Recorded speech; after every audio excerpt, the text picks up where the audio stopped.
Iguape é uma cidade do estado de São Paulo que fica localizada no Vale do Ribeira e, apesar de ser pouco conhecida, contém fatos históricos muito importantes, tornando-se uma ótima opção para quem tem interesse em viajar para locais calmos, com muita natureza, cultura e história. A cidade é cortada pelo Rio Ribeira, responsável por banhar o estado do Paraná e de São Paulo. Sua nascente está localizada no Parque Nacional dos Campos Gerais, no Paraná, seguindo seu percurso ao longo da Mata Atlântica, montanhas e pequenas cidades. Já a sua foz, local em que o rio deságua, está localizada em Iguape e desemboca na Barra do Ribeira, fato que influenciou na origem do nome do bairro. Porém, desde 1856, data em que o Valo Grande foi finalizado, parte do seu percurso não deságua no mar, mas sim no mais conhecido como Mar Pequeno, trecho localizado entre Iguape e Ilha Comprida, concluindo seu percurso no bairro Barra do Icapara, localizado a 16 quilômetros do centro da cidade. O bioma de Iguape é marinho costeiro e cerca de 70% da Mata Atlântica existente entre a região de Cananéia, Iguape e Peruíbe são preservadas por lei.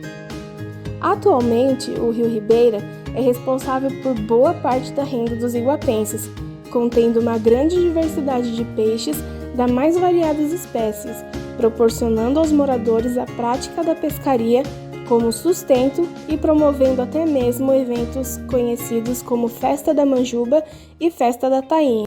Algo que não se pode negar é que toda a arquitetura do centro histórico de Iguape parece ter parado no tempo, e isso se dá ao fato de que foi uma das primeiras cidades a serem descobertas no Brasil. Os primeiros registros encontrados sobre o local é a de Cosme Fernandes, conhecido como Bacharel de Cananéia. Tomou posse da cidade no ano de 1502 e se tornou uma figura muito poderosa na região, mantendo posses e escravos. Existe uma lenda iguapense inspirada nesse personagem, que se chama O Ouro do Bacharel, e nela conta que Cosme Fernandes, durante muito tempo de sua vida, se dedicou a guardar ouro em pó, entre outros tesouros. Seu desejo expresso era que, após a sua morte, o ouro fosse enterrado junto com ele, e sendo assim, fazendo a sua vontade, o corpo do bacharel foi enterrado numa imensa cova aberta na rocha, sendo coberto por ouro e muitas joias. Até hoje, o local ainda é um grande mistério. Entretanto, foi no ano de 1538 que a cidade de Iguape foi fundada pelo então prefeito Manoel Honório Fortes. Outra coisa muito interessante a se pontuar é que Iguape possui o maior conjunto arquitetônico tombado do estado de São Paulo, contendo mais de 100 casarões à base de pedra, cal e óleo de baleia, incluindo a primeira casa de fundição de ouro do Brasil. Inclusive, antes da ascensão de Minas Gerais, Iguape possuía alta comercialização de ouro, porém, com as descobertas do estado mineiro, Iguape ficou para trás, não tendo outra opção senão mudar sua principal fonte de renda até então. Porém, essa história não foi só de derrotas, mas sim de grande conquista aos iguapenses, quando em 29 de abril de 1911, a cidade de Iguape foi representar o Brasil na Europa. Nela, vencemos uma disputa mundial, onde Iguape foi reconhecida como a melhor produtora de arroz do mundo. Esta imagem que você vê é a Igreja Matriz, localizada no centro da cidade. Ela foi construída a partir dos mesmos materiais que os casarões que cercam todo o centro histórico. Seu início foi dado no ano de 1780, visto que a antiga igreja estava em situação precária. No entanto, sua conclusão foi dada somente 80 anos depois. Cada detalhe de sua construção foi erguido pela população voluntária e gratuitamente. E para garantir esse feito, cada bairro se mobilizava para oferecer 20 voluntários semanalmente. E, enfim, no dia 27 de julho de 1856, foi dada a bênção, e no dia 8 de agosto do mesmo ano, todas as imagens da antiga igreja foram redirecionadas para a nova. A matriz estava sob a invocação da Nossa Senhora das Neves. Porém, em respeito à nova matriz, sob a Lei nº 11 de março de 1858, ficou declarado que a igreja matriz desta paróquia ficasse sob a invocação do Senhor Bom Jesus de Iguape. Sendo assim, nela está a imagem do Senhor Bom Jesus de Iguape e Nossa Senhora das Neves, que atrai milhares de romeiros todos os anos, entre os dias 28 de julho e 6 de agosto, evento este também conhecido como Festa de Agosto. Falando um pouco sobre o turismo e práticas dessa cidade incrível, há um mercado de artesanato e cultura localizado no centro da cidade, onde os artesãos têm a oportunidade de oferecer seus trabalhos manuais à venda. Um local para conhecer parte da cultura culinária e peças de materiais retirados da própria natureza e transformados em utilidades e peças de decoração, entre outros, sendo uma ótima opção para os turistas que têm interesse em adquirir um pouco do que é a cultura caiçara e indígena e se deliciar da diversidade de seus produtos. O endereço é Avenida Princesa Isabel, número 708. Bem próximo ao mercado, também se encontram várias outras atrações, e falarei delas em sequência.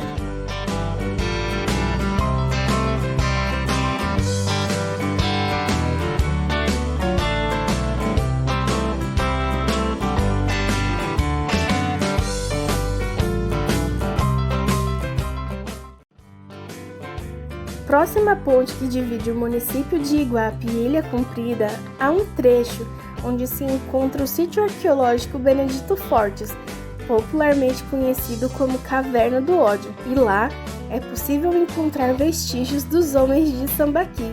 Esse povo era muito primitivo, sendo ainda mais antigo que os próprios índios. Eles nem sequer conheciam a prática do arco e flecha. A princípio, se acreditava que essas formações eram feitas pela natureza, porém, com escavações, deduziu-se que esses locais eram de fato feitas por humanos, visto que muitos artefatos trabalhados manualmente foram descobertos nesses locais. Logo mais à frente, subindo o Morro do Espia, há uma trilha que leva para vários destinos, mas o caminho mais percorrido é a que segue para a Pedra Lisa. A subida é íngreme e muitas vezes úmida, mas a vista de cima faz compensar cada minuto. De lá, é possível avistar mais ainda acima a cidade de Iguape e toda a vegetação, vales e montes. Logo descendo a trilha, outro percurso bastante visitado é o que vai para a Fonte do Bom Jesus de Iguape. Todo o percurso é sinalizado e possui apoios, visto que na mesma medida em que a subida é íngreme, a descida também é.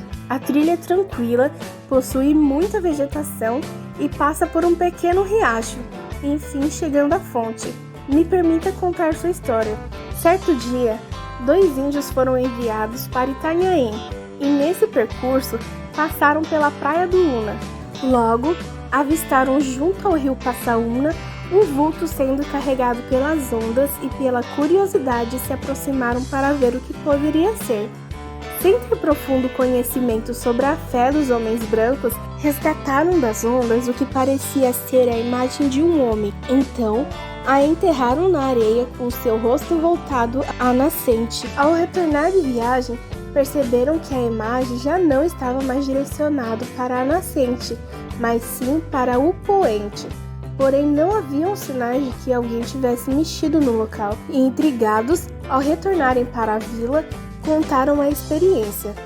Não demorou muito para que os vizinhos fossem averiguar a veracidade da história, e assim encontraram a santa imagem e em uma rede a trouxeram até a Jureia. E ao passar, moradores vindos de Itanhaém os ajudaram com o percurso até os pés do Morro do Espia, onde sob uma pedra foi lavada para que retirasse todo o sal. Hoje se acredita que a pedra onde o santo foi banhado se tornou milagrosa e que cresce desde o acontecido, dando origem à lenda da pedra que cresce. Muitos fiéis retiraram parte da pedra e, segundo a lenda, alegam que ela tem poderes medicinais.